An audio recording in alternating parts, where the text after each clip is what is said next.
Welcome, everybody, to TrineDay's Roundtable 41, Shifting from Dualistic to Quantum Thinking, a critical step for the future we want to emerge. I am Adam Finnegan, and I will be moderating today. These roundtables were inspired by the two-volume book series, The Valediction, by husband and wife co-authors Paul Fitzgerald and Elizabeth Gould, who have developed a plan for world peace and can be found at valediction.net. Just click on World Peace in the top banner. In this roundtable, we will explore the shift from seeing ourselves as separate from nature to realizing we are nature's consciousness reflecting back on itself. This perspective not only transforms how we relate to the world, but how we decode history itself. The narrative journey we began with the Case of JFK and the Fitzgerald and expanded in Roundtables 39 and 40 continues here, diving deeper into the hidden layers that precede and transcend the surface of geopolitics. Where is this quantum revelation leading us? Join us for Roundtable 41 as we follow the thread into the future that's already unfolding.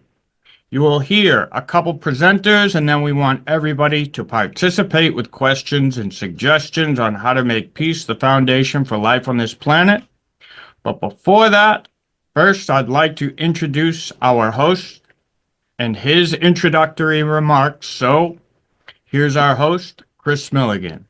Thank you, Adam, very, very much. And thank you, everybody, for, spending your time with us here. There's, I'm sure, many things that you could be doing.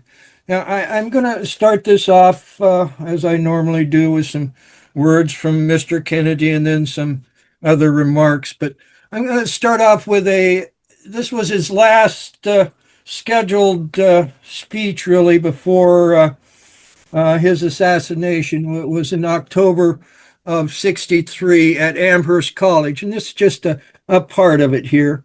And he said, in a democratic society, the highest duty of the writer, the composer, the artist, is to remain true to himself and to let the chips fall where they may.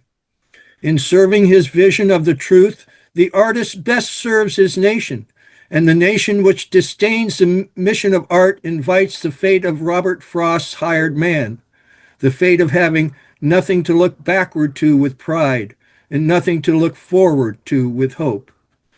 I look forward to a great future for America, a future in which our country will match its military strength with our moral restraint, its wealth with our wisdom, its power with our purpose. And I look forward to an America which will not be afraid of grace and beauty, which will protect the beauty of our natural environment, and which will preserve the great old American houses and the squares and the parks of our national past, and which will build handsome and balanced cities for our future. I look forward to an America which will reward achievement in the arts as we reward achievement in business or statecraft. I look forward to an America which will steadily raise the standards of artistic accomplishments and which will steadily enlarge cultural opportunities for all of our citizens.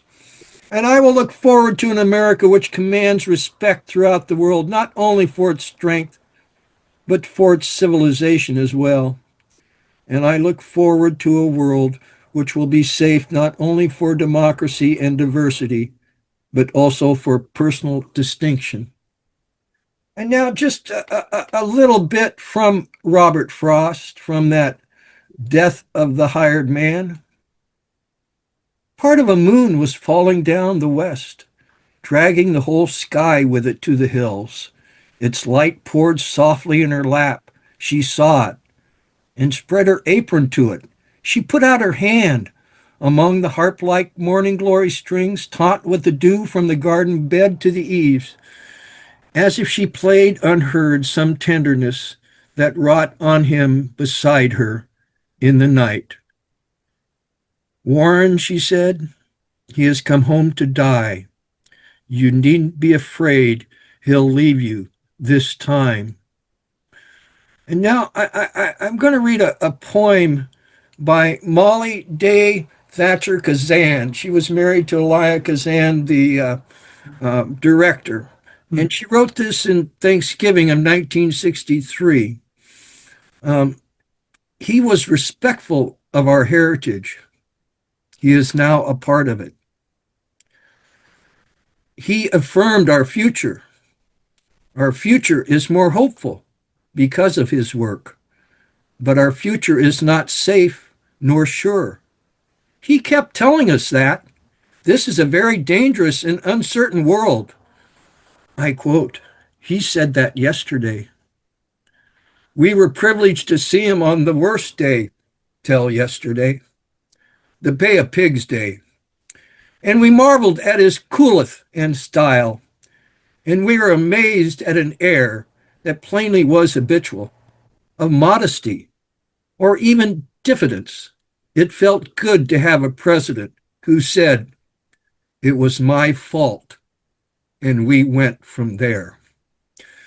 Now, she died just she died on December 14th, just a few days, after the assassination.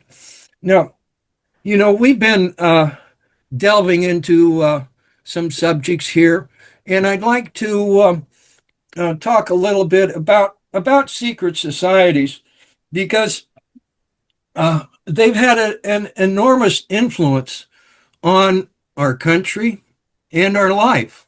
Okay, and I mean, I have to, I didn't, growing up, I didn't really think about them except for, there was some far off thing that, was happened somewhere. And then my dad, told me and, he was branch chief, head of East Asia Analysis Office for the CIA. Okay, so, I mean, he obviously came across, them and their effects in his work. Okay. And so, he takes me aside with this professor and he says, the Vietnam War is about drugs. There's these secret societies. And then he says, and communism is all a sham. These same secret societies are behind it all. It's all a big game. Now, when my daddy told me that, he'd lost me. It didn't make any sense. I mean, it was the day before my 20th birthday. I mean, didn't have a lot of traction under my shoes by that time, but still I knew what the world was, and it didn't make any sense to me. So I've been spending time looking at these and how they operate, and a secret society again is a thing, just like anything, like a gun, like anything. It's not good or bad or evil or whatever. It's just a thing. It's what people do with it. Okay, because there have been secret societies that were created to fight the perfidy of the day, and actually, our country came about through people gathering together in secret, fighting a entrenched power and creating our country, and they were still dealing with what they had to deal with. Okay, because there was people that wanted to they felt that they had the right to own people and to tell people what to do. And so it's been a hell, we had a civil war over it. Okay, and it really appears to me that there are people in the shadows that are would like another civil war to happen here and get people fighting against each other, because the light that America has been, I mean, the perfidy that our founding fathers knew to take that act of of a revolution. Okay, and so again, so here we are today. We're in a rather messy situation. When I look at these secret societies, one thing I found is that maybe they were started for this reason or that reason or different things. And after a while, I call them circles, and these circles kind of, bump into each other. Okay, so they say, wait a minute, you're here and you're here. And at some point in times, these circles, they might have been opposed. Okay, but as time has gone on, they found that, hey, why are we fighting each other? There's no reason for us to fight each other because their common enemy was the people, their freedom, and their liberty. Okay, so um, it's it's an interesting situation we find ourselves in here, and history has a give and take, and a lot of times, um, oh, like people talk to about the internet, and they say, well, it was just a DARPA thing. It's all a defense, and it's about controlling us and stuff like that. Well, it might have got set up like that, but as in history, once the internet was out, the people drove it into something way farther than they could even imagine. Okay, and so what they have to do is claw it back, just like we had, Reformation, Counter-Reformation, Enlightenment, all these different things through history, and so these roundtables have been quite amazing. Now, some of us here have been, oh no, 41 of them, and we have watched the evolution of understanding, okay, the um, through the Fitzgerald family, okay, and what they bring to the table, and how come John Fitzgerald Kennedy was shot very publicly. I mean, you don't have to kill somebody in public if you don't want to, but they obviously wanted to kill him in this public spectacle. And so onwards to a better future. And um, thank you all for coming on. And I believe Paul and Liz are going to talk now. Well, before we talk, Alana, I think, is going to introduce what she's doing. I think we talked about the Speakers Bureau. Alana, are you Okay. Hi, everybody. okay? Just let everyone know what's coming, and then maybe you can put it in the chat, if you have any information. Well, very quickly, put together a Speakers Bureau for Earth rights, land value tax, Georgist economics, composed of people who are members of Common Ground USA and a few who are on the executive of the International Union for Land Value Taxation. So there's about a dozen people on the list. I'm putting the finishing touches on today, in fact. Then it will be sent to the Common Ground webmaster, and I would think they would be posted within a few weeks, a month at the latest. The document, of course, I can send to anybody by request, but I don't have a web link for it yet. But just know that these are a group of people who have expertise on various topics related to this economics of Earth rights. And if you are interested in organizing for yourself any kind of a Zoom meetup or in any way, they would be available for you to bring in as a guest. You'll be able to look through the dozen people and see which ones you might like to talk with. So that's it. Okay. Well, we'll expect a formal update when it really gets out there. Okay. Yes, I can give a link right. maybe in a month. Great. Okay. Thank you. All right.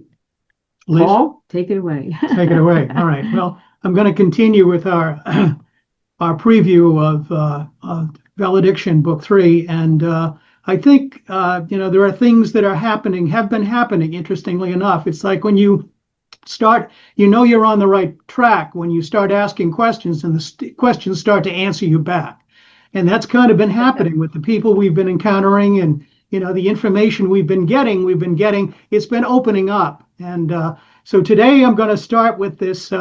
This is part 3, and I hope if we can talk about this. There are things I'm going to bring up, but we should talk about afterwards. That if you have any questions, please just note them down. So When we began the series of Roundtable at number 39, I spoke of the moment on our trip to Kabul in 1983 when Roger Fisher, director of the Harvard Negotiation Project, asked me how I knew how to do what I was doing. I'm repeating this again today because I thought it was a good place to illustrate how we took the story of Afghanistan beyond our personal experience in the dialectic of the Cold War and into the quantum. Roger's question was one of those moments of clarity that wakes you up to what others are doing backstage behind the scenes that you might not be aware of. Roger had been over to the embassy and apparently been cross-examined about my objectives by Charlie Dunbar, the active man in charge. I imagined the conversation. Was I a bleeder or a dealer? I was obviously on the side of the dealers, but was I working for someone with an anti-American agenda? Was I getting tutored by someone's Secret Service? Had I been sent by friends of Ted Kennedy to get even with CBS News over their coverage of the Kennedy assassination like my last trip? Or was I caught up in some kind of friendly off-the-books covert operation that even the embassy was unaware of, focused on getting some obscure answer to a deeper agenda that would require years and a quantum shift in consciousness to even understand? It turned out that Dunbar, the diplomat, was soon to leave Kabul to become Dunbar, the program manager in Pakistan, for promoting the Afghan Mujahideen as a legitimate political force while helping them enhance their internal and international political standing. So he was obviously not pleased about Roger recognizing the Afghan government as a legitimate negotiating partner, and was certainly not going to help us achieve our goal of finding a way to get the Soviets to back away from Afghanistan. At the time, I had viewed the American government's plan as recklessly short-sighted for drawing radical jihadists from all over the Muslim world, empowering 7 different brands of extremism. Before the Cold War hit Kabul in 1978, Afghanistan had been a progressive, modernizing influence on the Muslim world, intent on freeing its entire population, and especially its women, from the hangover of British colonialism.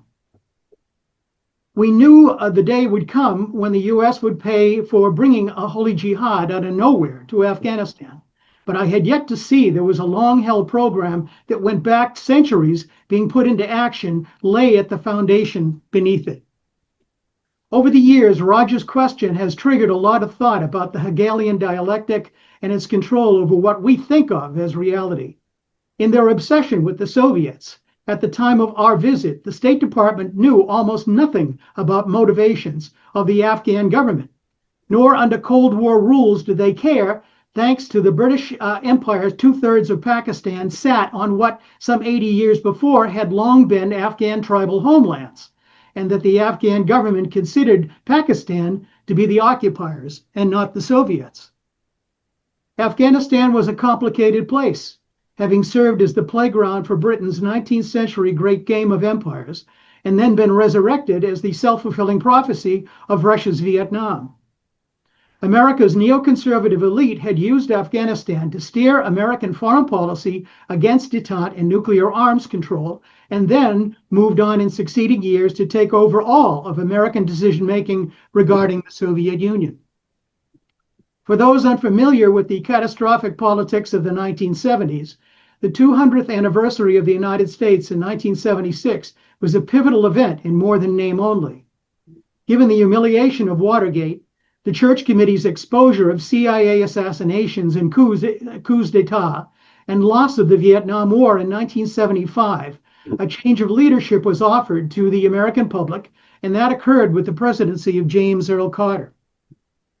At face value, Carter's election was seen as a new beginning for the Republic and an opportunity to advance normalization of relations with the Soviet Union through détente and nuclear disarmament. Yet in choosing Carter, the American people got David Rockefeller and his agent Zbigniew Brzezinski, and instead were treated to a total rollback of the Cold War because of a country in Central Asia called Afghanistan. The US had actually no diplomatic involvement with Afghanistan until Franklin Roosevelt personally established a relationship during World War II to prevent the country from going over to the Germans. Roosevelt's Vice President Henry Wallace and his friend Nicholas Roerich had explored the region in the 1930s and felt strongly about its potential for creating a new world order through something called the Plan, a reincarnation of Helena Blavatsky's Great Shambhala Project, which came with a heaping dose of mystical imperialism. According to Carl E. Meyer and Shireen Blair Brysick in their book, Tournament of Shadows, The Great Game and the Race for Empire in Central Asia, the Plan, which involved bringing together the forces of China, Soviet Russia, and Japan, was to be funded by the U.S. taxpayers and a financial contribution by Wallace himself. But in the end, it succumbed to the rising tides of empire building as World War II closed in. A radically different plan for Central Asia had actually begun following the collapse of Vietnam in 1975, with something known as the Team B experiment, which altered the very nature of America's intelligence gathering from fact-based analysis to psychological projection, based on unknown and unknowable intentions of what the Soviets might or might not do. The Team B group labeled the Soviets as Manichaean heretics incapable of altering their hunger for empire, and prophesied they would soon invade a neighboring country as proof of their aggressive intent. Unknown to all but a handful of U.S. intelligence insiders, including Zbigniew Brzezinski, they then set in motion a privatized destabilization campaign in Afghanistan, which Carter's national security advisor Brzezinski then used to trigger a Soviet invasion, which was then trumpeted as a vindication that the Team B analysis had been correct. 30 years later, as the U.S. Army languished in Afghanistan, the same use of the dialectic was ridiculed as a self-licking ice cream cone that did absolutely nothing to advance the American cause. But during the Soviet occupation, this deeply flawed dialectical process would be sold to Congress as proof of divinely inspired wisdom, and the American voting public lapped up the narrative. In the end, our 1983 expedition to Afghanistan delivered more than we could have imagined, with the Soviets admitting they hadn't wanted to go in the first place and wanted more than ever to get out, and Raja coming back to tell Nightline in the World live on ABC television about the promising possibilities for a Soviet withdrawal. The path was open to undoing Jimmy Carter's greatest threat to peace since the Second World War, until the Nightline clock ticked down to 12:30 and Raja's revelations were dismissed out of hand as totally misguided by Ted Koppel's neoconservative guests, never to be reconsidered again. For Elizabeth and me, Afghanistan had been an education, not only about the deep history behind the geopolitics of empire building, but also about the nature of dialectical process and how easily it can be used in the objective, if the objective is to deceive. But not until I did a deep dive into my own family history in Ireland did I realize that deception conceived a deeper agenda and concealed a deeper agenda, and that the mythopoetic process of narrative creation, long associated with the Fitzgerald family, opened a personal door to a quantum view of history. In Roundtable 39, I also introduced the early natural scientist Dr. John Dee and his astronomical and magical work on behalf of Queen Elizabeth I, and how it came to influence Elizabethan geopolitics to such a degree it has come to be labeled cosmopolitics. Although dismissed for centuries, it has now been recognized by modern scholars that Dee's cosmopolitics was hundreds of years ahead of its time, and has as much to do with the creation of British and American foreign policy in the 19th and 20th century as it did in the 16th century, especially as it applies to the death and life of JFK and his family. According to Deborah Harkness's book, John Dee's Conversation with Angels, Kabbalah, Alchemy, and the End of Nature, Dee was, quote, steadily working at nothing less than a new geopolitical ordering for the entire planet, with Elizabeth I as the terrestrial and spiritual emperor of all mankind, with a new and all-uniting religious dispensation to be given to the world by the angels, which would bring under its fold not only the warring factions of Christendom, but also Judaism and Islam, and return fallen humanity to the original divine plan. End of quote. I picked up on the importance of Dee maybe 25 years ago, bought some very good books, including Harkness's, and kept a folder of articles on his angel diaries and use of Enochian magic. But I could never quite get the point of what Dee was up to not to mention his lineage to modern politics. But thanks to Jason Louv's John Dee and the Empire of Angels, I saw a connection, and the revelations came rolling in like bowling balls. Quote, if we are to consider the American Empire to be the logical successor to the British one, he writes, then we must also hold John Dee as the great-grandparent of the modern world. This Anglo-American world order is ruled not by a single world sovereign, but by a bureaucratic centralization of power, united not under the banner of Protestantism, but under the banner of its crowned and conquering child, the single world religion of global capitalism, yet with the exact same Protestant eschatology operating in the background. The term eschatology is important to what we're talking about here only because, according to the Britannica, eschatology is something John Dee was obsessed with, namely the doctrine of last things, originally Western in nature, referring to Jewish, Christian, and Muslim beliefs about the end of history, the resurrection of the dead, the last judgment, and the problem of theodicy, the vindication of God's justice. And so if Louvre is correct, and the events plotted out by Dr. John Dee in the late 16th century and early 17th century are the foundation of our perceived reality in the 21st century, and that concerns about Israel and nuclear war, about the national debt and potential stock market crashes, or the wars between evil and good are all part of the original divine plan, should we then not stop worrying, rearrange our deck chairs, and enjoy the view? And if it is such a plan, secretly programmed and maintained by multiple secret societies fulfilling a long-term cosmic agenda to reorder the entire planet according to John Dee's plan, then how can we view the Kennedy assassinations, including the death of JFK's son John Jr., as anything other than cosmically connected, deeply planned events carried out in the name of a divine mathematical order, and that we are about to be on the judgment end of a long eschatological process? There is a strong case to be made that Jason Louv's assessment is more than just an observation. Given John Dee's concern for the precise mathematics of the English calendar in order to predict more accurately the dates of prophecies hundreds of years in the future, makes it safe to assume our present chaos is not an accident of history.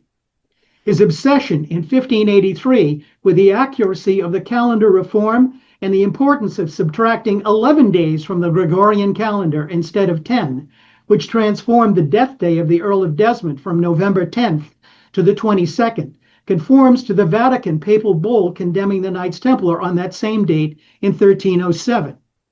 If one can assume Dee's purpose was to confirm Queen Elizabeth's sacred rule over the world order at the great conjunction between Saturn and Jupiter in 1583 in the fiery trigon of Aries, Leo, and Sagittarius, then why not assume he was projecting the sacrifice of the Sun King, President John Fitzgerald Kennedy, at the end of the great year, which can be marked on the horizon in the skies over Dealey Plaza on November 22nd, 1963?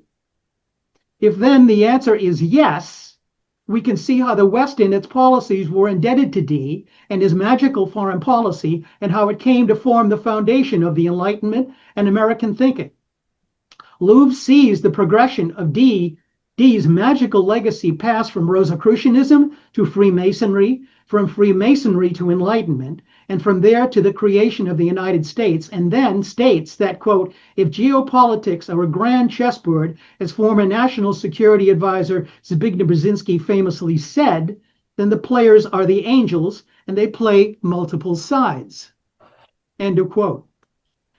But even if correct, and we are about to face our apocalypse, as had so many feared in the past, should we be looking toward a world-ending event as the outcome of a manipulated dialectical process? Or has the quantum world been providing us with answers all along? But we have been simply unable to read them, given that our dialectic has been managed to exclude any other possibilities. The old joke about the Maine farmer Telling the traveler you can't get there from here applies to our journalistic work in Afghanistan. On the surface, Afghanistan was a pivotal event in British and American foreign policy to which we had almost exclusive access. But underneath it was an elaborate trick to pawn off the stigma of Vietnam on the Soviet Union. And with the help of some media magic, it worked. Our decision in 1987 to leave journalism and pursue screenwriting followed directly from our experiences with Afghanistan. We had achieved what few freelance television journalists of our era had managed to do by going straight to the highest level with CBS News, ABC News, ABC Nightline, and PBS, just to name a few. But after 7 years of effort, it was obvious we couldn't affect the narrative no matter how many stories we put out.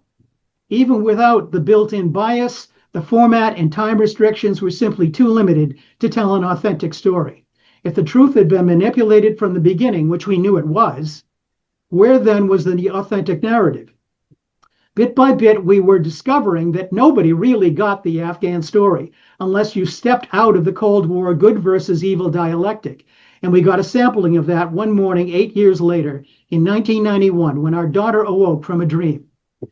Convinced at first she was talking to me in the dream with auburn-colored hair, she soon realized I'd transformed into my father, accompanied by a man dressed in an orange plaid uniform with bell-bottom trousers and a funny golf hat. Having never met Alyssa, my father asked her some questions about Liz, the woman I'd married, and Alyssa then asked about the man in the plaid suit, who told her he was 800 years old. I'd read a number of books on screenwriting before we set out to conquer Hollywood, but I found one that used plot points to be the most useful. And if there was ever a plot point to our story, Alyssa's dream was it. Looking back, it's easy to see how that dream inspired us to dig into the 800-year-old history of the Fitzgerald family. But not until we saw the movie JFK 3 months later did we think the story worthy of Oliver Stone's attention. And not until Oliver Stone's request for an Afghan screenplay did we learn that the quantum world was capable of reaching out to connect us to JFK's saga through the British Empire's involvement in Afghanistan. The first clue came 2 years later when we purchased a book about the first Afghan war titled Beyond the Khyber Pass by an ex-OSS officer named John H. Waller. Inside, in the photo section, under the heading Freebooters, was a photograph of a British East India Company agent named Alexander Gardner, an Irish-American mercenary dressed in a plaid uniform with bell-bottom trousers and a plaid turban hat resembling a funny golf hat. Alyssa wasn't surprised when I showed it to her at lunch. "Yes, that's the guy from my dream," she said, "but he was younger and he didn't have a beard." The British East India Company had been founded under Queen Elizabeth I on December 31st, 1600, only 17 years after the disposal of Gerald, the last Earl of Desmond, and the colonization of Ireland. Driven by the objective of Dee's Neoplatonic agenda to establish a global empire over the next 400 years, the company gained control of large parts of the Indian subcontinent and at times struggled with Imperial Russia over control of Afghanistan. Without India, England would have remained a poor, insignificant island in the North Sea, but with the East India Company pushing at Russia's empire, the Russian Empire's southern boundaries and the great game for the wealth of Eurasian landmass, the company took on Dee's esoteric imperial project as well. From the perspective of cosmopolitics, one can see the hand of John Dee in the conquest of the Indian subcontinent, but even more so in the drive for North America, Eurasia, and the Orient. One can also see his influence on the subsequent generations of would-be geopolitical masters of the universe, from Walter Raleigh and Martin Frobisher to Cecil Rhodes, Halford Mackinder, and FDR and his VP Henry Wallace, and later on to Zbigniew Brzezinski. Brzezinski, more than any of them, embodied the idea of a, quote, quest for a universal vision, and the creation of invisible control described in his 1970 book, Between Two Ages, America's Role in the Technotronic Era, and emphasized in his 1997 book, The Grand Chessboard. Brzezinski had provided the same service for empire for the United States that John Dee had done for the British Empire by working the imperial magic on behalf of his employer, David Rockefeller. using Hegelian dialectic as the magic after getting into the Carter White House as National Security Advisor in 1977. Brzezinski overrode government checks and balances by restructuring the logic underpinning the entire process of covert action approval. Once approved, his dialectic self-replicated the approval process throughout the entire system and then moved on to the next level of dialectic to approve its own history and then declare itself the winner. Brzezinski's system of expanding American empire had worked so flawlessly and invisibly, a 1995 Nobel Symposium on the Afghan conflict hosting the highest level participants from both sides could only guess at the system-wide position Brzezinski had taken. And when, in 1998, he boasted publicly that he'd used his power to trick the Soviets into invading and then used it to hold them there were howls from the same participants that Brzezinski's truth just couldn't be true. 1998 was the same year we met Seema Wali, a member of the Afghan royal family and the first Afghan refugee to come to the United States following the bloody 1978 coup d'etat that brought the American-educated Hafizullah Amin to power. We would return to Afghanistan with Seema in 2002, following the American invasion, and through her eyes see the effects of Brzezinski's imperial policy on the Afghan people. It would take that American occupation of Afghanistan for Brzezinski to realize the magic he'd used to undo the Soviet Union was undoing the very American empire he'd come to love, and that it was time for its imperial expansion to stop. But despite presenting a far more sophisticated understanding of empire in his final days, he struggled to get his warning across to a younger generation unschooled in the history and deeper meanings of cosmopolitics. And though his April 2016 article in the American Interest titled Towards a Global Realignment convincingly established that the dialectical process of empire creation through imperialism had ended, his call to correct the course by realigning with China and Russia went unheard. When we began our telling of the story, I had never considered the origins of imperialism and the imperial idea to rest in a metaphysical, Platonic hierarchy handed down from ancient Greeks and Romans. Much less did I realize that the philosophical crisis within the Christian West at the end of time and the sacred nature of imperialism reflected in its foreign policy was there from its inception and rested on a schism between two radically different factions of early Christians, St. Paul's non-Jewish Gentile converts and Jews who believed Christ to be their Messiah. This schism is represented in the forces that propelled JFK to Dallas and the fulfillment of those end-time prophecies represented by the date November 22nd, 1963. It's a complicated story, and whether we like it or not, as it unravels before our eyes, we'll be adding a fourth chapter to explain why and how this is happening. Thank you. And I'm going to add one little addenda to the finale of this, that we consider this to be an excellent example of a quantum effect. In 2017, Seema Wali passed away in Falls Church from a terrible condition that nobody was really quite sure how she got it. There were those who suspected it might have happened when she was in Afghanistan and either breathed in something or was actually poisoned, because there were those who didn't like the work she was doing on behalf of the Afghan people. It turned out that the city she passed away in was Falls Church, and that was in September of 2017. Well, it turned out in 2017, in May, Zbigniew Brzezinski passed away in Falls Church, Virginia, too. And we couldn't help but consider Seema Wali, who we consider to be the heart and soul of the Afghan people, the real voice of the Afghan people, in the entry level of the process of dying, meeting up with Zbigniew Brzezinski, the actual man responsible for the total destruction of her country. And we just felt there had to be some kind of magic going on with that configuration happening the same year in the same city. So that's our little added story for you. Wow, wow.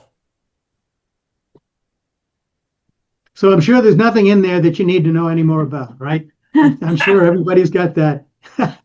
5x5, right? What's so interesting about this is that these elaborate connections, as I mentioned in the piece about buying books on Dee, because I realized that he was clearly connected to a lot of things that we were interested in. We were interested in the Fitzgerald connection. The time period was exact. The Elizabethans were the same. The Fitzgeralds had interacted with the Elizabethans and suffered desperately from it as a result of it, and been basically, banished from the empire in 1583 with his death. And but I read his stuff, and there was I could not really put it together until this Jason Louvre book about the angels and the empire of angels that they were creating, the Dee was creating, and how pivotal it was, and how his focus on this calendar projection, so that he could make his prophecies more accurate in terms of the future. Were really, I mean, today the guy would have been considered, he would have been the creator of the GPS system, because that's exactly, in fact, there are articles I found from a few years ago in which they compared to what Dee was doing to the modern creation of the geometric and geometric as well as geological areas of the Earth that he was mapping. So and the influence of various planetary things on that. So it's really it's like we're almost like catching up with an aspect of ourselves that he put out there, and that a lot of the Renaissance philosophers, Neoplatonic philosophers, put out with their interpretations of the universe and our place in it. So we're open to Yeah. questions or comments from anyone. Yeah. Bruce has his hand up there. Bruce? Howdy. How do you, Paul and Liz, advise us who are, let's say we're up to speed with the perspective that you really, really shine so much light on right now? How do you follow current events? How do you follow geopolitical events? How do you process how things seem to be unfolding, and what advice could you give to the rest of us? Oh, I think that baseline is that you really do have to step out of the dialectic. It can be difficult because you literally it is if you don't pick a side, there's not that much left for you. There is such a tension going on, and I think, as Chris said about the attempt to push more and more towards some kind of once again, it's dialectic that produces the spark. Okay, that does not produce the synthesis. It actually produces the next dialectic, and that's what we have to recognize. We've been pushed into the endless dialectic with no relief. So pulling out of it absolutely is the first thing, but that doesn't save you from obviously the consequences of this dialectic run amok. And so what we're trying to focus on is a way of thinking out of it. You're thinking a way out of it. That's the point about the quantum thinking, and about the fact that it is literally around us in ways that we have to allow to enter into the conversation. That's why I wanted to tell you the story about Seema and Zbig Brzezinski dying in the same city in the same year. I mean, I'm sure a lot of people might have heard that and thought, well, that's interesting, but not consider the full implications that we feel we have to start thinking about. And that at that dimensional level that John Dee was operating and projected into the future with the assassination of JFK on the same date, November 22nd, as the last Earl of Desmond was beheaded, and the papal bull in 1307 was sent about the Templars being over. So you say, well, what do all those things have to do with now? Everything. That is the point, that we are actually witnessing something that was planned a long time ago, and we're trying to make sense out of it without accepting the origin of it. And that's what we feel is coming through now. That's why it's so important to work with the subtle level of the way things come forward. So it's like just opening up to it. That's why I said, in fact, I have another quick story to give you another example. The power of the lie is what Brzezinski was using. The power of the lie is, in fact, a power that is recognized as acceptable. We all know what the CIA feels, that propaganda should be renamed lies, basically, and it's considered legitimate. In the goal of winning, you have the right to put out lies. Well, we considered what Brzezinski did was the most powerful use of the lie by drawing the Soviets into Afghanistan and getting the entire bureaucracy to accept the idea that it really happened. And it turned out that, according to Rudolf Steiner, 1998 was going to be the year that Ahriman, the father of lies, the god of lies, was going to be incarnated in human form. His prediction was that Lucifer incarnated 3,000 years ago, the Christ incarnated 2,000 years ago, and Ahriman was going to incarnate in 1998. Well, lo and behold, what is the year that Zbigniew Brzezinski publicly boasts about his lie? 1998. Also happened to be the year we met Sima Wali. So we're looking at these configurations, and we're saying, we don't know exactly how far to go with it. We are not 100% sure on, but the idea that they're indicating some kind of coalescing of something coming together, and the more that you actually, I think, take it seriously, okay, really take it seriously, the more that it enlivens back to you. And right now, we don't have a lot of people who are really helping us enliven this part of the process. That's what we're trying to do. I mean, this whole idea that, that Zbigniew Brzezinski intentionally lured the Soviets into Afghanistan was a big problem for some people at the Central Intelligence Agency. In fact, when our book came out in 2009, Invisible History, we did a presentation at Harvard, and Chuck Hogan, the guy who'd run the operation for the CIA, the chief of the Directorate of Operations for Near East South Asia, came out to our event, and he was the first one up at the microphone. And he said, I agree with your basic premise. He said that the idea with the Soviets didn't want to invade and they wanted to get out once they got in. He said, Brzezinski didn't lure them in. That was not that article that was published in the French newspaper. He said, the CIA, the operation didn't work that way.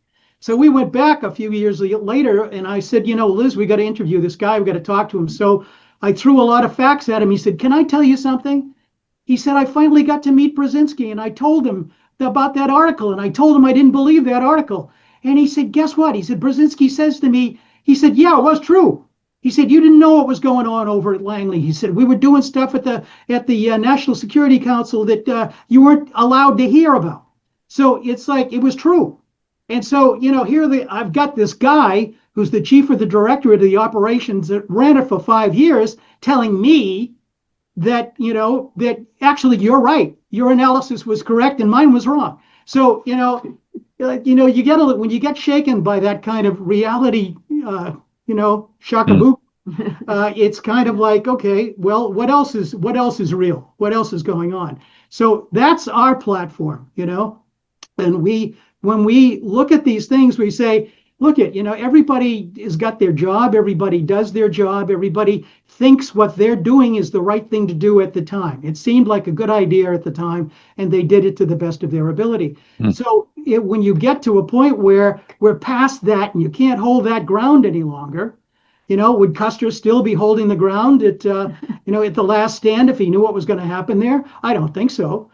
And the fact is that, I don't think you really can do that with an argument. You have an argument and you're totally right at that moment because of all the information that and that you've got. And then all of a sudden you arrive in another place on the road and you realize the road isn't even there. So that you were holding. So, anyway, I would say recommend, be flexible. Look at a bunch of different sources. Let your brain do the working. Let your brain use its instinctive understanding of flow and conversation and justice and right and wrong, and then let it filter down and let go of some of the preconceived notions that you might have had regarding. We did a presentation. Marty Lewis would know about this at the Naval Postgraduate School, and I started it out by telling these officers that this was many years ago that I said, when I said I come into this place today where you guys think that you won the war in Afghanistan against the Soviet Union and you caused the Soviet Union to collapse because of what you did. And I said, well, it was a contributing factor. There's no question about that. I said, but I said my first year as a freshman in football, we had this thing called the Great Blackout in New England. It was the same year of the Great Blackout. I think it was 1965.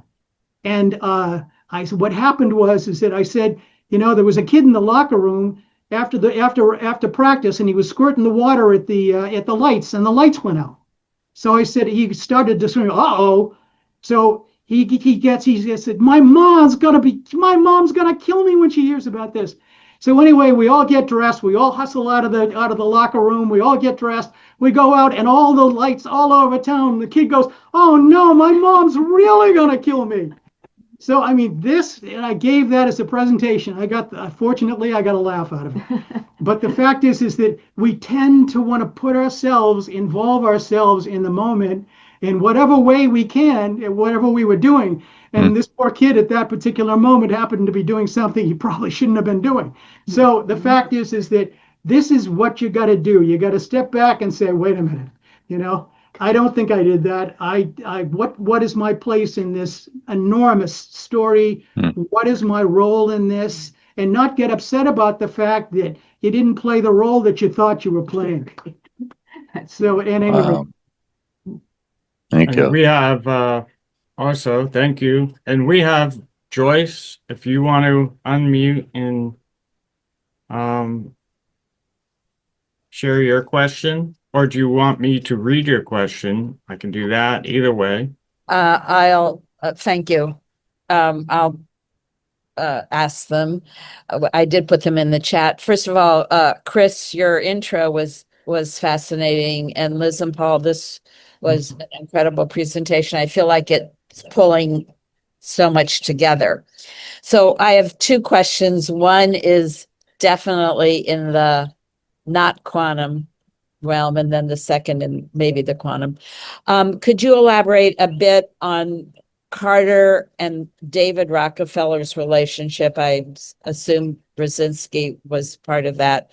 And the second question is, if your daughter's dream was the first plot point, is there a dream or an incident that is the second plot point? I mean, I'm kind of interested when I watch a movie that the first plot point 20 minutes in, and then the second kind of a mirror of the first 20 minutes left in the film. Yeah, okay. There's a second plot point, all right, a big one. It might be midpoint or it might be plot point, but Liz and I we got permission to get into Afghanistan, and in 1981, permission came in. So I called a friend of mine up at a local TV station. I said, I've got this exclusive permission, and I need to talk to the networks, but I haven't got a clue as to who to talk to. Can you help?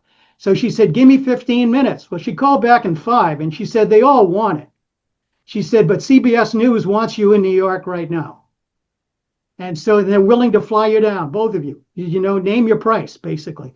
So we went down, and CBS had taken the agenda with Dan Rather. When Dan Rather became anchor 3 months before, he'd become obsessed with Afghanistan. That became his theme.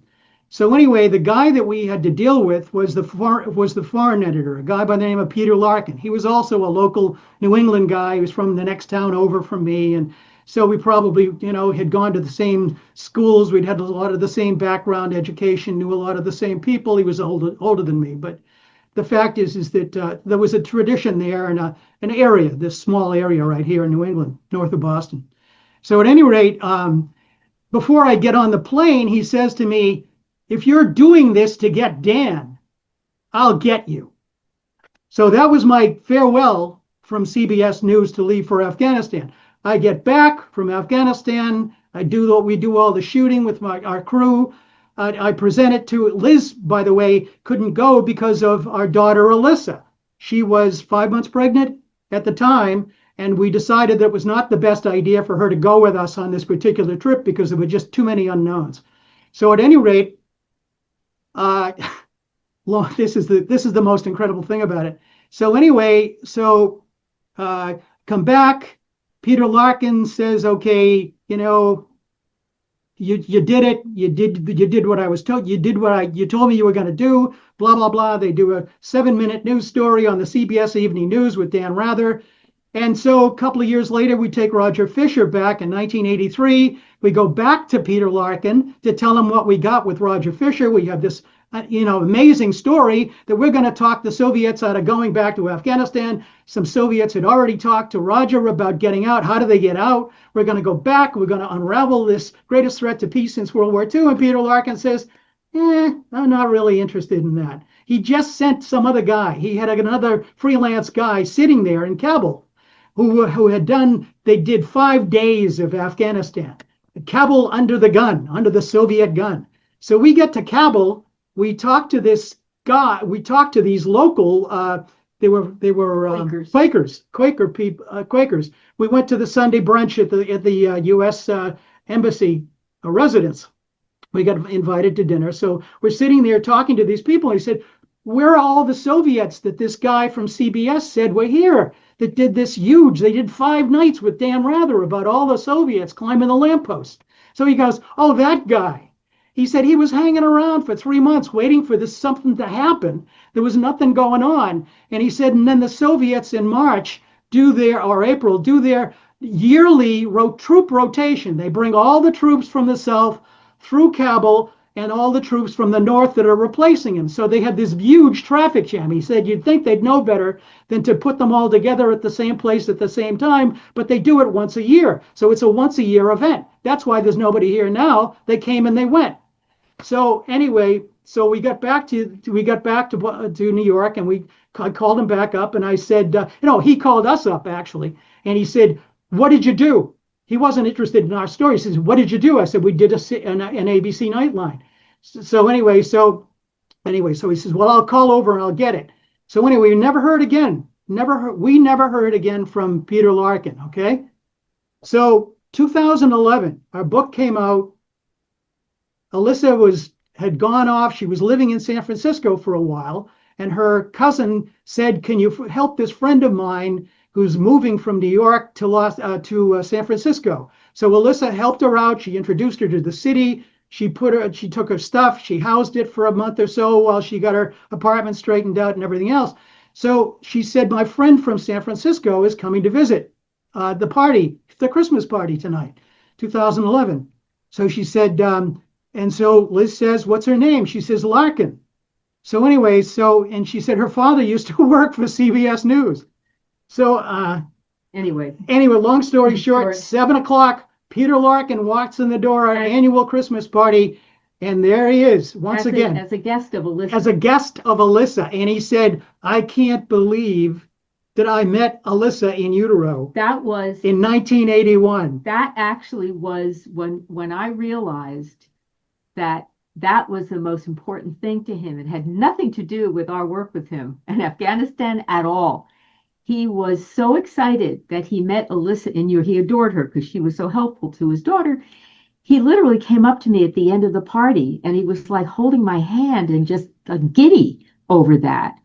So it was a very amazing. I said to him, I said, "Peter," I said, as he was leaving, I said, if I never thanked you for sending me to Afghanistan, I'm thanking you now."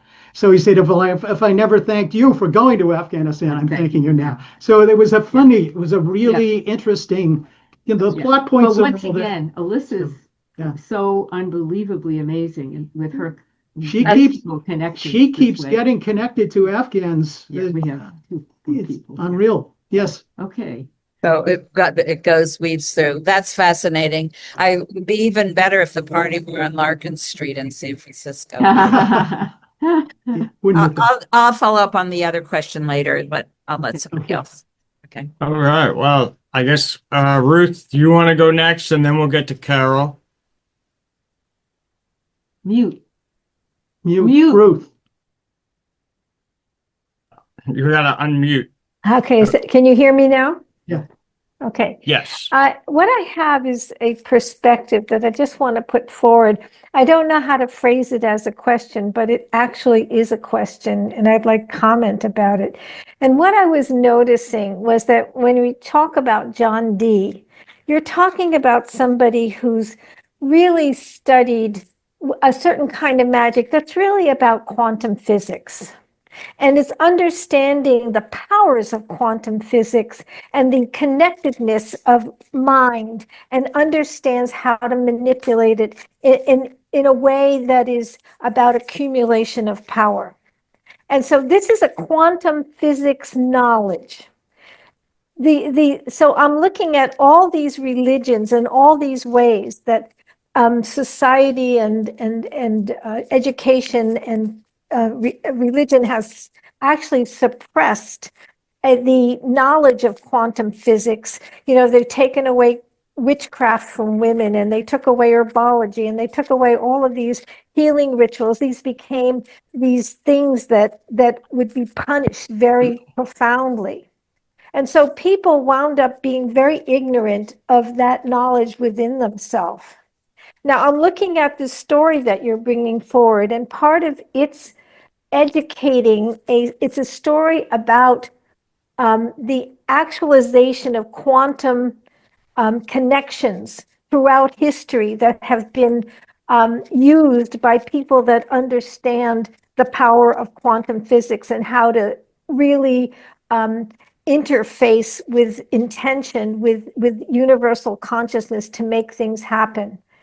And I just want to say that there's something about the fact that the answers to this dilemma that has come through and this coagulation of power is also about the activation of the knowledge of quantum physics throughout in a very vast way in human consciousness, so that this knowledge is regained in the minds of people, so that the thinness and the victimization of human beings can change.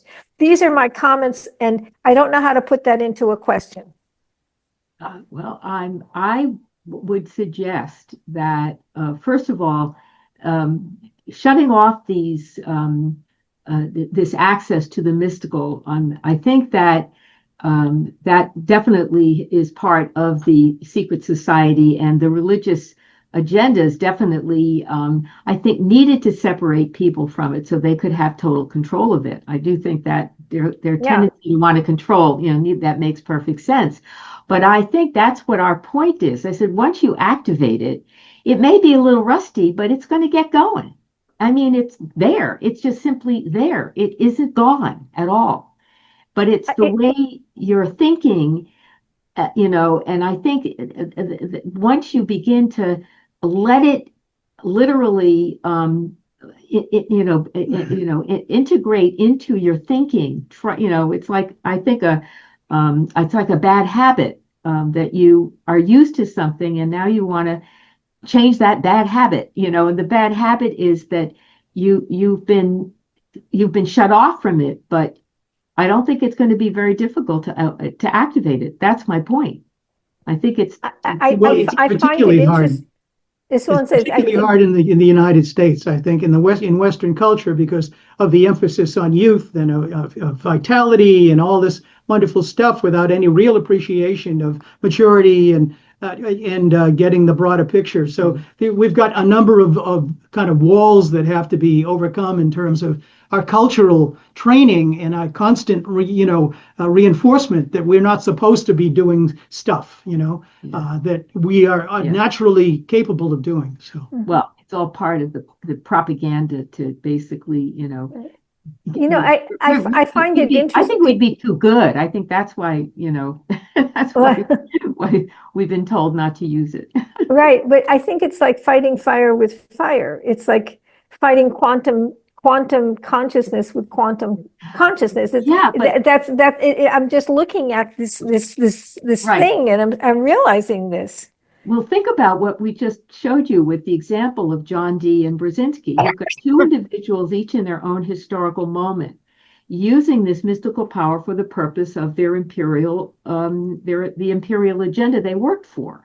Okay. Mhm. Well, we know that same power is usable by people who don't have an imperial agenda. I mean, Chuck It's Hogan that's the whole did idea. not want to believe when he stood up that first night in Cambridge. He did not want to believe that Zbigniew Brzezinski had broken the rules. He wanted to believe that they had won fair and square. But the reality is they also don't mind if they have to break the rules too. In fact, we asked him that question during our interview with him. We asked him about the responsibility for the destruction of Afghanistan that came with the use of Afghanistan. How did he feel about that? He said, "Oh, that's no problem. So what? We didn't need it. So we had what? Pakistan. Yeah. We didn't need Meaning Afghanistan. what Brzezinski had done by using Right. Afghanistan, he had no problem with that at all. So winning at all costs. But that's the point. When you use it for, I think we said your intentions obviously do matter. If you're using it to control something, you have a different intention than if you're using it to offer something. Well, there are laws in quantum physics that are about, the limitation of a consciousness that is using that magic to control and Yeah. dominate, Yes. and those that are using it to actually fertilize all of existence. Right. Yeah. But Yeah. I consider the use of it for controlling, it's eros, basically. It's you become obsessed with what you love to the point where you want to live, you could destroy it in your desire to have it. Okay. Mhm. And then when you move on to agape, where the love becomes the gift. But I think that's the transition that, we need to bring forth. And that's not going to be easy for people who look at the other as evil. That is a bit of a problem. How do you invite evil in to join the ranks of where we're all going? Because that's the other. That's the day and the night. The male and the female. We were also aware of the need to bring back the feminine in a very new quality way that has to engage perfectly with this the masculine in a whole new way. And so whatever your idea of evil is really got to change, I think. Carol, Thank you. you can unmute. There. I'm trying to unmute. Is my sound okay? Oh, yes. Oh, thank God. Okay. Well, I've been blessed because I know so many of you. And I think many of you know that in some ways I'm a Luddite. But I was very interested in this roundtable in particular, looking at the quantum realm, because I've been on a spiritual journey most of my life. And I have noticed that a lot of the people who are really advanced spiritually, they're also dabbling with AI and trying to access higher states of consciousness or entities through AI. And by feeding into their systems, the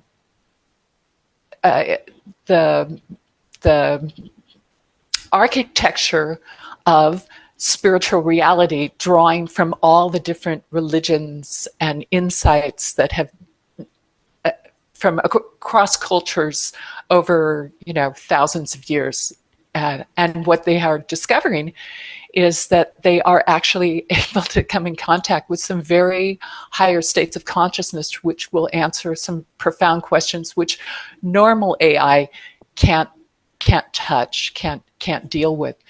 And this is just happening just in the last few days, where these things have been happening. And so the synchronicity of you having this roundtable at this particular moment in time is, to me, is quite profound, especially because I think much of the planet right now is extremely concerned with the threat of AI and how AI can be used for this technocratic, dystopia that we see lurking in the distance. Right. But also the people who are accessing this are advanced spiritually enough that they realize that at the heart of every religion is love, forgiveness, acceptance, and looking at the benefit of everyone. So they're on a very hopeful trajectory, and that they're also realizing the cyclical nature of reality, how in some ways everything is written in the stars, that everything has its moment, the universe unfolding as it should. But we are in a time of chaos right now, as you've noticed, and that it is in some ways a great opportunity to put forward a vision, because we can help veer things in a positive direction. And I think in the past we've seen so many empires go bad or go wrong or get toppled because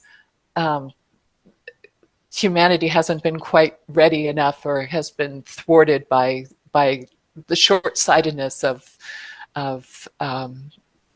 I don't know, blindsided people who only think of themselves, and they don't really care about the rest of life.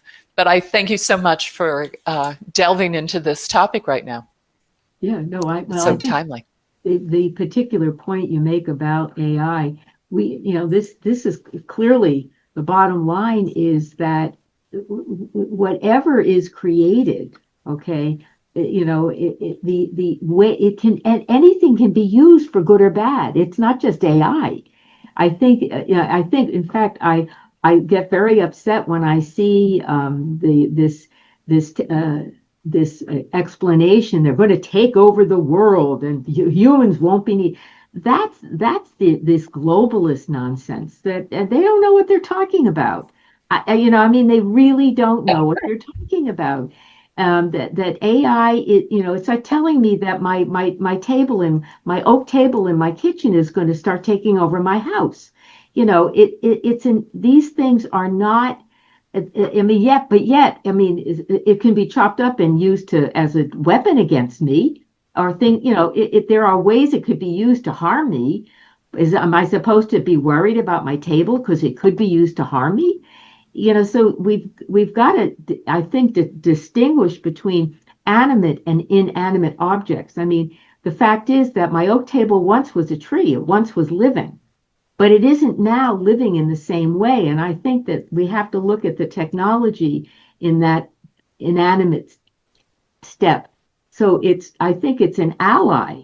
Let's say it could become a much better ally, I think, with the kind of thinking, Carol, that you're talking about. Well, next person, Alana. Thank you. I appreciate, Ruth, your mention of, I thought it was interesting, the coagulation of power. What a cool phrase. You went on from there to connect that with quantum physics. And I want to acknowledge what a blessing it must be for you two sisters, Liz and Ruth, to both be of such expanded consciousness. I have two siblings, and I can't imagine being on the same wavelength with either of them as you two are. So I want to acknowledge your sisterhood as an incredible blessing.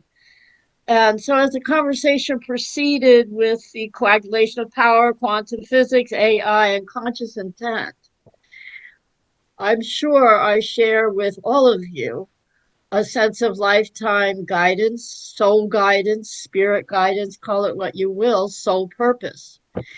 And I am on the threshold of a strong guidance to raise a lot of money for Earth rights democracy projects implementing worldwide. I look around, I see, well, it's something calling me. I got to give it a good shot. So I am inviting you wise ones, if it comes to you particular guidance, advice on this connection of coagulation of power, quantum physics, conscious intention, and money raising for higher purpose. So let that sink in, and if anything comes forth now or later, be in touch with me. need a lot of high purpose people Yeah. for this manifestation that I am called to move into here in the next month or so with conscious intent. Destiny. So I guess we can, for Denver. Denver to go next, and then maybe we'll wrap it up a little bit. So yeah, Denver, you can unmute. Yeah, I just hello everyone. I just wanted to reference, when we're talking about kind of the expansion and the influence of AI, the thing is kind of a warning not to allow that to overshadow, our own connection and abilities, and basically the inherent restriction from the depths of our own humanity, and Liz and I have been talking about this a little bit offline, and as some of y'all may recall, it's I'm connected with Dr. Martin, as I know a few of y'all are, and he talks about the 12 senses. But the 12 senses goes back to, thousands of years ago, where this knowledge was much more common, and and how it basically was hijacked by the Aristotelian model of the five senses, and how it was punishable by death if you question that. So, the thing that I kind of wanted to mention is, is in conversations with Dr. Martin, he talks about AI having two senses. So in this technocracy that we're seeing, is to make sure not to reduce our own inherent power. And I think that even within myself, as I've explored this, as I've been doing some tutorials and stuff on each cranial nerve and things like that, that within ourselves, do we have our own fear of our own power? Because with that power comes a level of responsibility. And so as we continue to increase our own mindfulness, awareness, and consciousness as a whole, the thing that I'd like to kind of counter AI with is by not reducing ourselves in that, fear, because I think that falls into basically the authoritarian model to reduce ourselves and to shame ourselves and to lower our own esteem. And so that was the thing that I kind of wanted to chime in on. And this talk also goes back to, Rudolf Steiner, because he also talked about the 12 cranial nerves. And so the simple designation, if you're not familiar with it, is if they're saying that we have five senses, then where's the discrepancy of the fact the medical fact and in anatomy that we have 12 cranial nerves? That discrepancy alone furthers and warrants further kind of discussion. So with that, I just wanted to thank everyone for being here, and thank you for the time. Appreciate it as always. Thank you. Thank you, Denver. And Bruce? Bruce, you got something?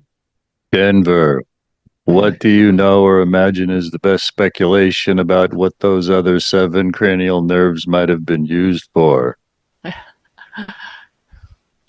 Well, that's an interesting aspect. And so one of the things that Dr. Martin gets into is basically he breaks them down into what the nerves are used for, all 12 cranial senses. And that is related to whether or not it's efferent, going out for the community, or afferent, which is for within. And some cranial nerves also are within. And one of the things I kind of wanted to mention is, in the exercise of these aspects, when we're talking about, quantum mechanics, one of the things that also comes up is triangulation. So when you have a primary sense, a primary cranial nerve that you're using, there's normally at least a couple secondary senses that are also at play. And when you start looking at it, and I've been working with some doctors and stuff who are open-minded enough to start exploring kind of where this is going and kind of how this can actually be used as a healing methodology as well. And so from the fear element, so the afferent and efferent, and some of them are both. So I don't want to forget to mention that point. So some of them are actually both for the good of yourself and within the community. And this is something I often challenge with David. So because I'm like, okay, and so it continues to it continues to warrant further discussion and exploration overall. But one of the big things I've been looking at right now, and I'll just touch on this and kind of land there, but it's basically the trigeminal nerve, which is the fifth cranial nerve. And that's the one that's normally associated with touch. But that seems to get, David breaks that down into temperature and pain. But basically, what one of the main exercises to use to actually reset all 12 cranial nerves is doing an ice water face cold plunge. And this actually is supposed to help reset all 12 cranial nerves. And this helps deal with anxiety. It also induces bradycardia, which is lowering the heart rate. And so it's really interesting when you actually start doing this because it triggers the mammalian dive reflex. So, and that has been shown as well to be able to help heal emotional trauma, PTSD, and things like that. And according to Dr. Martin, he says that if you do this 30 seconds a day, where you hold your face, under the water for 30 seconds a day, 7 days in a row, that it can heal most traumatic pain, basically emotional and some physical. Is there a website where one can encounter the work of this Dr. Martin?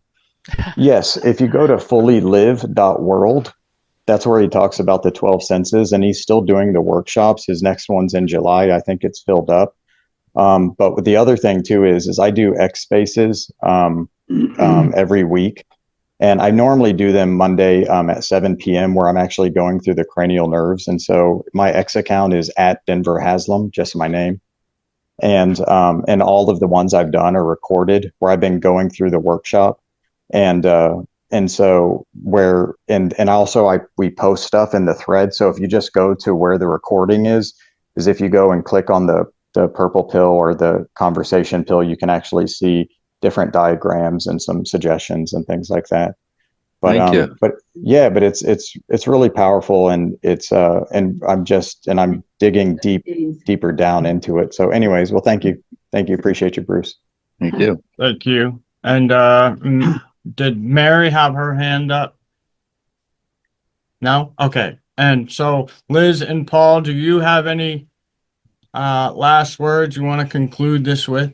Well, I know that Joyce Lynn had a question, the second part of a question that I didn't get to answer. Joyce, could you repeat the question regarding Team B, I guess? It was the connection between Carter and David Rockefeller, and I'm assuming that's through Brzezinski, but Right. Trilateral Commission. Well, Right. It was the creation of the Trilateral Commission that David Rockefeller and Brzezinski started, and Carter actually became a member when he was the governor of Georgia. And so, that configuration got together, and that eventually led to, so he was handpicked clearly by David Rockefeller. I think it's safe to say. Right. So he was handpicked by David Rockefeller. Brzezinski, basically, as I heard the story is that Brzezinski told Rockefeller Carter should be the presidential nominee. And then basically he was told that Brzezinski was going to go in and help him manage the show. And so it was definitely a David Rockefeller Brzezinski thing that brought Carter in as the front for it. And then they had Carter. I mean, Brzezinski set himself up, to set up his office right across from the Oval Office, and basically walked into meetings whenever he felt it was necessary to control the conversation. I mean, he'd put the Secretary of State on the plane without a briefing to talk to the people in the Soviet Union or in China, without telling him what the real agenda was, and then he'd announce it as he was in the air so that he couldn't do anything about it. So things like that. I mean, it was ridiculously manipulative. Yeah. Well, thank you, Liz, and Paul. And now we are concluding this roundtable. So we will get to Chris Milligan for the closing Statements?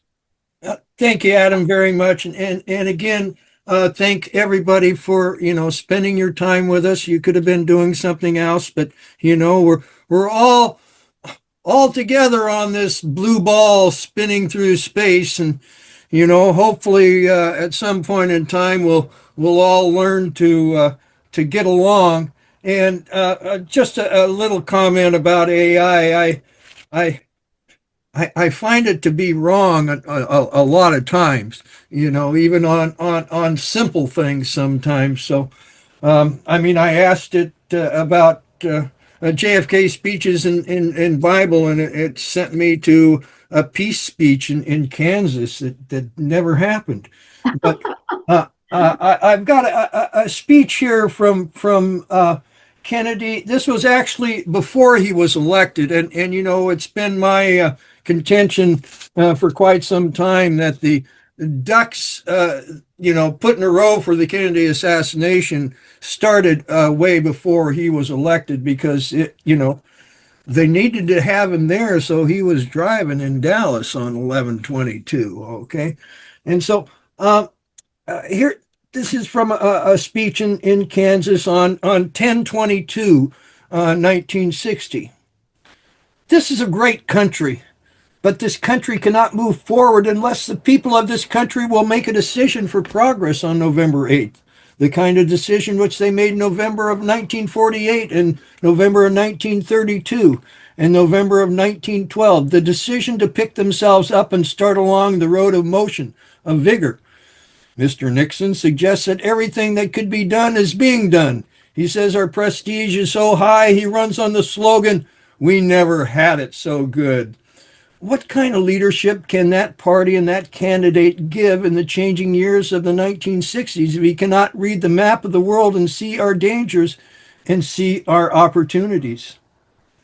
I come here to Missouri and ask you help in this campaign. I ask you to join us in building this country. I ask you to take your decision for progress, to build the United States, to build the cause of freedom. Franklin Roosevelt is accepting his second presidential nomination before 100,000 people at Franklin Field said, "Governments can err. Presidents do make mistakes. But the immortal Dante tells us that divine justice weighs the sins of the cold-blooded and the sins of the warm-hearted in a different scale. Better the occasional faults of a government living in the spirit of charity than the constant omissions of a government frozen in the ice of its own indifference. I do not believe the people of this country want a government frozen in the ice of its own indifference.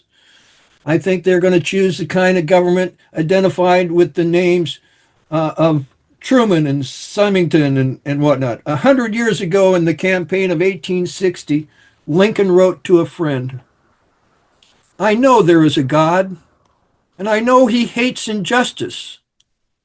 I see the storm coming, and I see his hand in it. But if he has a place and a part for me, I believe I'm ready." Now, 100 years later in 1960, when the issues are much the same, though the scale is larger, we know there is a God.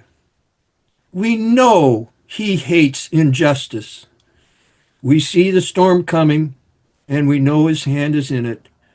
But if he has a place and a part for us, I believe we are ready. Thank you. And onwards to a better future for our children. Thank you, Chris. Chris. Blessing. Amen.